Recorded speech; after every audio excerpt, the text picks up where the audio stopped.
Hola a todos. A ver, hoy vamos a meternos de lleno con una de las herramientas, yo diría que la más esencial del mundo Java, el Spring Framework. Si alguien por aquí está pensando en la certificación, bueno, entender esto es de verdad fundamental.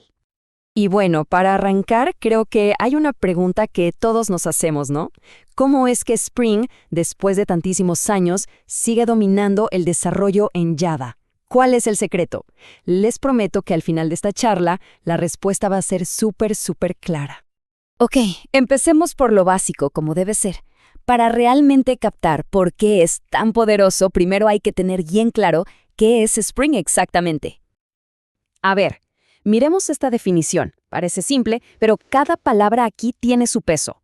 Open source.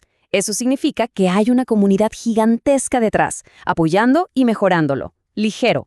Esto es genial, porque significa que no hace falta un servidor de aplicaciones pesado y complicado. Corre en cualquier máquina virtual de Java. Y no invasivo. Ojo, que esto es clave. Significa que el código de negocio, lo importante, no tiene por qué estar contaminado o amarrado a clases específicas de Spring. Y esta frase, la verdad es que lo resume todo. Es la analogía perfecta. Piensen en la plomería de una casa. Es todo ese trabajo invisible pero crucial para que el agua llegue a donde tiene que llegar. Bueno, Spring hace exactamente eso, pero con el software.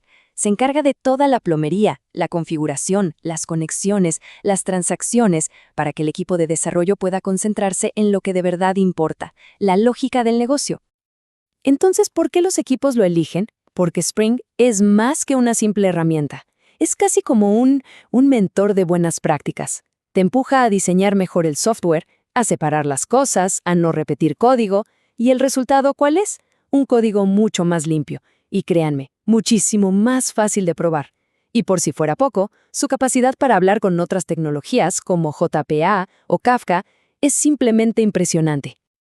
Muy bien, ahora sí, vamos a meternos en el corazón de Spring, en el motor que hace que todo esto funcione. Hablo de la inyección de dependencias, o DI, como se le conoce. De verdad, si se logra entender este concepto, se entiende el 90% de Spring. Pensemos en el contenedor de inyección de dependencias como el director de orquesta de nuestra aplicación. Tiene 3 tareas fundamentales. Primero, se encarga de los objetos, que en la jerga de Spring se llaman beans. Segundo, es como un detective que descubra qué objeto necesita a qué otro para poder funcionar. Y tercero, administra su vida completa, los crea, los mantiene y cuando ya no se necesitan, los elimina. Y aquí lo vemos súper claro, en 3 pasos. Es un proceso que en concepto es muy simple. 1. Spring crea los objetos, o sea, los beans. 2. Les inyecta las dependencias que necesitan para trabajar, como si les pasara las herramientas. Y 3. Los gestiona durante toda su vida útil. Lo mejor de todo es que esto pasa casi por arte de magia, de forma automática. Bueno, ya que entendemos la teoría, ¿cómo se ve esto en el código? Vamos a la práctica. Hay diferentes maneras o estilos para decirle a Spring cómo hacer esta inyección de dependencias. Y sí, conocerlas es pregunta de examen, así que mucha atención aquí. Aquí tenemos la comparación cara a cara. A ver, seamos directos. La inyección por constructor es la que se debe usar. Es la recomendada, la más segura, la que facilita las pruebas, la mejor. ¿Por qué? Porque te asegura que un objeto nace ya con todo lo que necesita para vivir. La inyección por setter tiene su lugar, sí, para cosas opcionales o para lidiar con código más viejo. Y la inyección por campo, miren, esa es mejor olvidarla. De verdad, trae más problemas que soluciones. Y aquí tenemos un ejemplo perfecto del estilo recomendado. Fíjense bien, el order repository se pide directamente en el constructor de order service. ¿Qué significa esto? Es simple. Es imposible crear un order service sin darle su repositorio. El objeto nace ya completo, funcional, listo para la acción. Cero sorpresas. Ahora veamos la otra cara de la moneda. La inyección por setter. Aquí, como ven, se usa un método setRepo que tiene la anotación @autowired. Con este método, el objeto orderService se puede crear primero vacío y después Spring le setea o le asigna la dependencia. Como decíamos, esto tiene sentido en casos muy puntuales. Por ejemplo, si ese repositorio fuera opcional o si estamos modernizando código antiguo. Ok, hasta ahora hemos estado viendo el motor, el corazón. Ahora hagamos un zoom hacia afuera para ver el panorama completo. Porque ese concepto tan simple de inyección de dependencias es el cimiento sobre el que se levanta un ecosistema, pero gigantesco de proyectos y herramientas. Esta línea de tiempo es fascinante porque muestra la increíble capacidad de Spring para no quedarse atrás. Nació hace ya un montón de años para simplificar la vida frente al complicado J2EE de la época, y desde entonces no ha parado de evolucionar. Pasó de XML a notaciones, se adaptó a Java 8, se metió de lleno en la programación reactiva y ahora va de la mano con las versiones más modernas de Java y Jakarta EE. Siempre vigente. Entonces, con todo este poder, ¿qué se puede construir?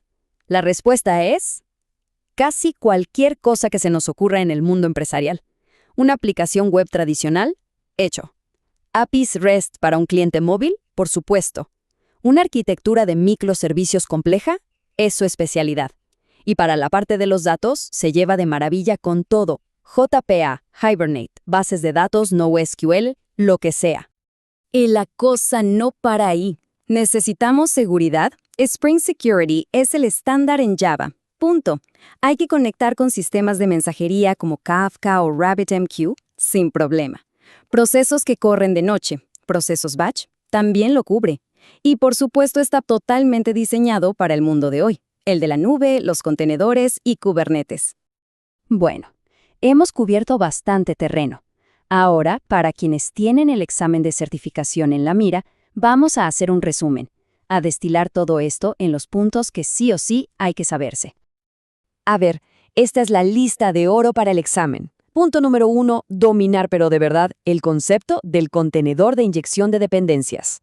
2, tener clarísima la diferencia entre Spring Framework y Spring Boot, que no son lo mismo. 3, poder explicar con confianza por qué la inyección por constructor es la forma correcta de hacer las cosas. Y por último, un consejo.